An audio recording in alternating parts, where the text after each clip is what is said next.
naman akong utangan online na auto-disburse raw na kahit hindi niya ipinagpatuloy or na-cancel na yung application niya dito is pinasok pa rin yung 4,000 sa kanyang GCash mga kautang.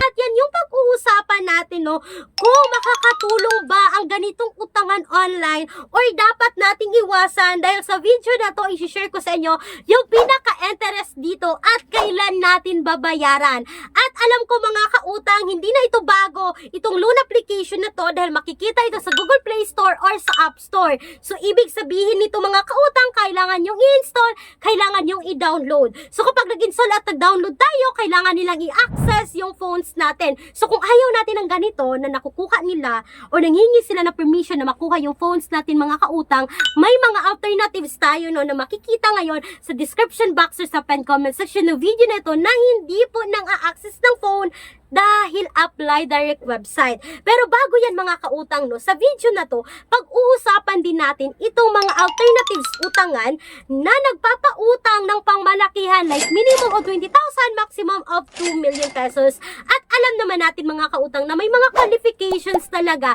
yung pag-uutang natin online. At yan yung aalamin natin for today's video kung saan kayo qualified sa mga babanggitin kong mga utangan ngayon na alam ko na makakatulong din sa inyo. It comes po sa mga emergency needs natin. Bago tayo magsimula, gusto ko lang sabihin sa inyo na kung kayo ay employed or self-employed at nag-email na kayo sa akin dito sa makikita nyo sa screen na clarizaquintoralizo@gmail.com at hindi ko kayo na-replyan agad, pwede nyo rin akong tawagan mga kautang na makikita nyo yung phone number ko ngayon sa screen para sa pangmabilisang detalye about sa bank personal loan na nag-o-offer ng minimum of 20,000, maximum of 2 million pesos. Dahil mga kautang, may mga requirements tayong sundin, may mga qualifications tayong sundin para tayo ay makautang dito. And please take note that all applications submitted is subject for bank approval. While naghanap ako na pwede kong ma-update sa inyo ngayon mga kautang, nakita ko ang comment ng isang commenter noong February 11, 2025. Sabi niya mga kautang, no, I canceled my application but they automatically disbursed 4,000 in my account without my consent. So mga kautang, nag-auto-disburse. At sabi pa niya mga kautang, sobrang na-shock siya dahil ang interest rate ay almost 1,500. Nako, ang laki. Payables in 14 days. So mga kautang, sabi pa niya dito, what a scam. I tried to return it but it no use. Mga kautang, nag-due date na lang siya dito but wala talaga siya nakitang matetext dito no na customer service ng utangan na ito. Ito po ay si SC Peso Fast Secure Cash Loan na under po ng Creditable Lending Corporation na nakasec registered at submitting entities sa CIC. So ibig sabihin mga kautang na kapag kayo ay may utang dito kay SC Peso Fast Secure Cash Loan tapos hindi nyo nabayaran mga kautang, may possibility talaga na isasubmit nila yung record nyo dito sa CIC kasi submitting entities po sila sa CIC or sa Credit Information Corporation.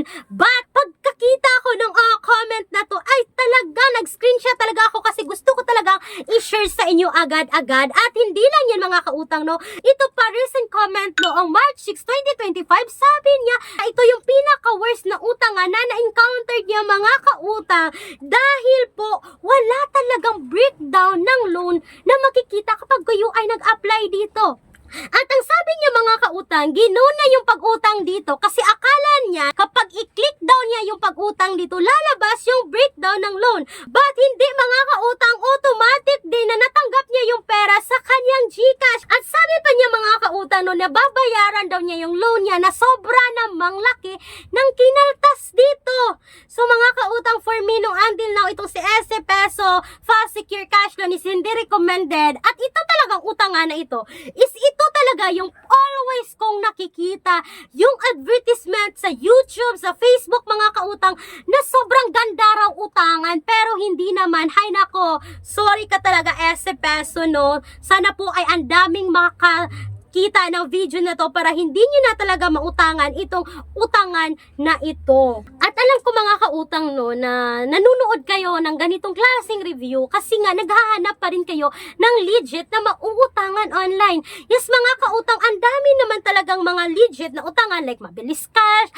Happy Cash, Online Loans Pilipinas, Tala. Ang dami ngayon at alam ko hindi basta-basta na ma-approve dito sa mga nabanggit ko na mga alternatives na legit. Kaya mga kautang no, apply lang kayo na apply dito kasi nga ako mga kautang, ang tagal kong na-approve dito kay Tala no, almost 2 years sa aking paggagawa ng ganitong content is almost 2 years pa ako na-approve dito kay Tala. Kaya iningatan ko talaga yung aking credit record dito kay Tala at abangan nyo yung susunod uploads ko dahil i-review ko na kung magkano na yung credit limit ko kay Tala at ilang loan na yung nagawa ko dito kay Tala. So mga kautang, for me ito si SF Pesos hindi po recommended, kaya wag nyo nang subukan ngayong 2025 kasi kahit nga auto-disburse siya, kahit nga automatic na papasok sa inyo yung loan nyo mga kautang, ang laki ng interest rate, hindi makakatulong. Makakatulong to sa atin no, makakatulong na lulubog tayo sa utang no.